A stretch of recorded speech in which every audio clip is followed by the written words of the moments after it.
Alright guys, welcome back to the Frugal Homestead. So today I'm going to show you a super simple way to sharpen knives. This is how we've been doing it for years.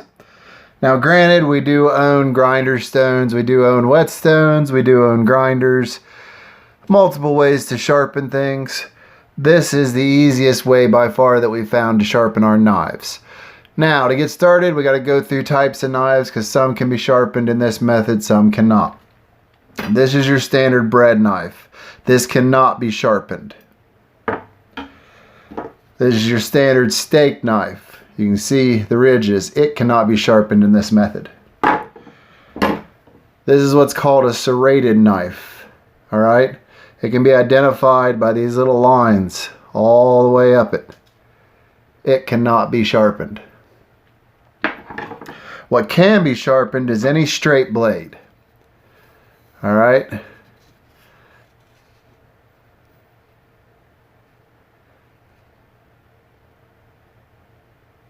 Anyone that has, this is a paring knife, you see how it has the smooth blade? This is a steak knife, it's got the smooth blade. Hunting knife, smooth blade. Alright. Now this is a Smith's hand knife sharpener. Now you'll see that it says fine or coarse. Alright, that's depending upon how much of a polish sharpen you want to put on it. Now, before we start, I've raised a bunch of boys. And if there's something I've learned, boys know how to dull knives. So, they'd take a knife and we'd be skinning a deer. And when they want to break a joint, they'd hit it. Well, over time, that'll leave micro dents in your blade. Most people tell you those are real hard to get out, but with this, I've been able to draw it through and clean up many, many blades. You can actually see, if you look real close, there's actually a little micro chip right there out of the blade. Just barely can see it. It's right there. But it was a bad chip. But once I ran it through this, I was able to clean it up, and you could feel when it was done because after pulling it, it had less resistance, and you just kept going until there was almost no resistance.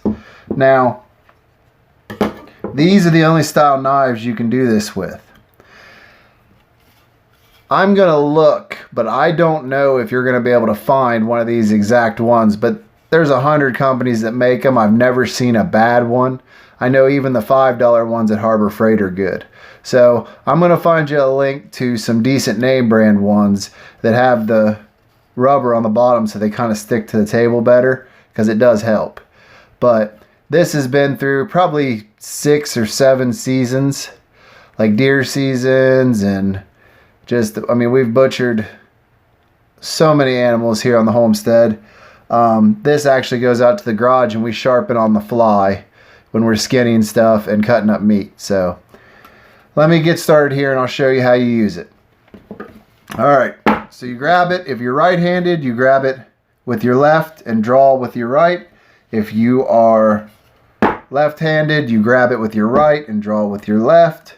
I'm right-handed, so I'll grab it with my left. I go to the coarse side first. Put the blade in. Now there's a V-notch in there.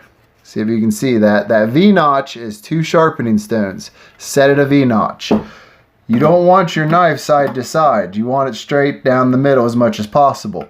But the V-notch there makes it so that even if you're not perfectly straight, you can still sharpen it and it'll still put an edge on it for you. Now what I like to tell everybody to do is, until you get used to it, just follow the blade. Follow it through, okay? So, we put it in at the starting point, which will be here. We don't want to try and sharpen this back here, just here. Put it in. Just basically use the pressure of the knife's weight and pull back and through. And pull back and through. And pull back and through. And pull back and through. Now, when this originally got chipped, I had to add a little bit of pressure and pull through. in order to work it down, work the metal down to get the chip out. But generally, after pulling it a few times, you'll feel you've lost resistance. It almost feels like it's not doing anything anymore. That's because it pretty much isn't, okay? So once it gets to that point, you stop and you go to the fine and you start pulling. Now, it's a little harder to feel the resistance stop. It feels like it's not really doing nothing. That's because it's fining up the edge. I like to tell people, pull 10 times. If you pull 10 times, you're going to come out with a razor sharp blade. Okay? I mean, that is sharp. So, this bad boy hasn't been used in quite a while. And I do mean quite a while. She is not sharp. She is not well taken care of. But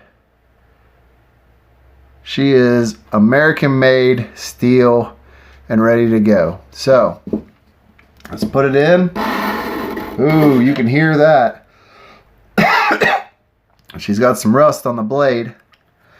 So I'm gonna put a little bit of moisture to it.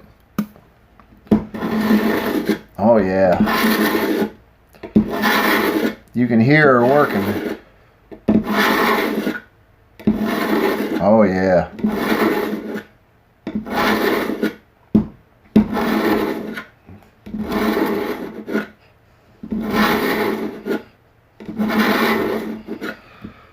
Okay. We've got just a micro chip right there. That's going to take some working to get out. It shouldn't hurt anything for normal cutting. We'll give it a few more pulls on the coarse side.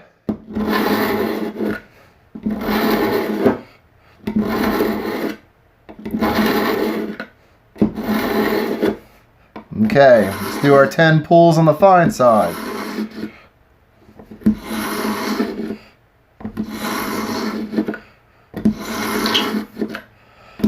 I think we need a few more. You can hear it squealing a little bit.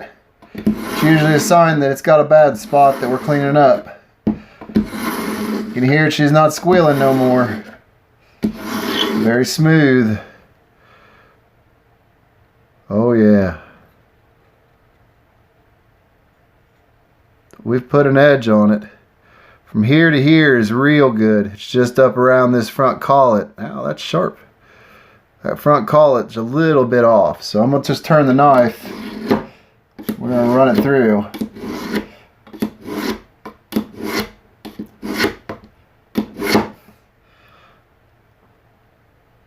That's nice.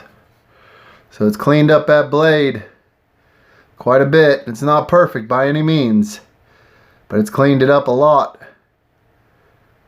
So, moving on. A little more kitchen-minded knives. This is a paring knife, but honestly, this is what I use for my steak knife a lot of times.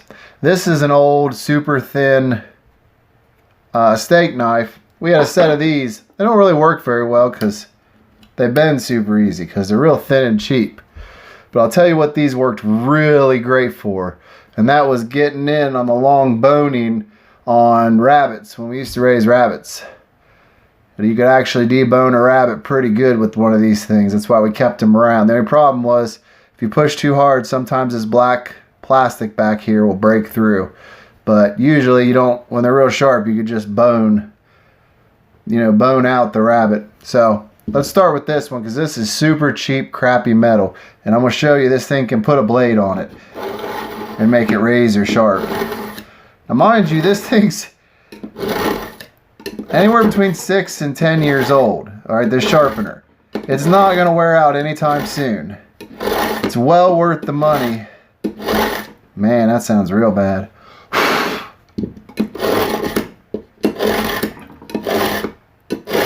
That blade was beat up there.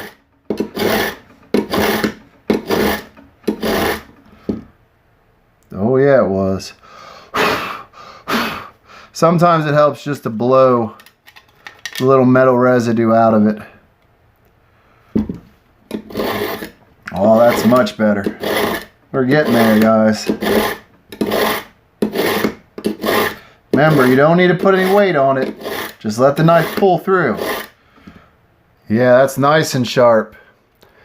So, as you can see, it puts a good blade on about anything. It doesn't take much to put a good blade on with one of these. Now, like I said, I got this one at Walmart, but that was like 8 years ago. I doubt you'll be able to get one anymore. So I'll put links in the description box to the ones from Amazon that are good ones. I don't know if it'll last as long as this one, but I know that Harbor Freight does sell them for like $5 or $6, I think is what I saw them in there last time for. But they're not going to be as good a quality as this, obviously. But I'll have links in the description box to some good ones if you guys want to order some. But yeah, hunting season's here. We'll have about 4 or 5 of this style knife, and I'll be out there butchering, and my wife will run them through this as we go to keep our knife super sharp. That way the work gets done fast and efficient and clean. No lag, no slowing down, because we can butcher fast. I really think that all of you will enjoy this product, and it's very cost effective, and that way everyone in your family, you know, can easily sharpen knives. Just be careful with them, because obviously they will be super sharp, and they will cut you. Seriously, it's not a joke. So till next time, I'm Tony with the Frugal Homestead. I hope you found this helpful. If so, please go down and hit the subscribe button and hit that bell so you're notified for all of our videos, and we'll see you in the next one.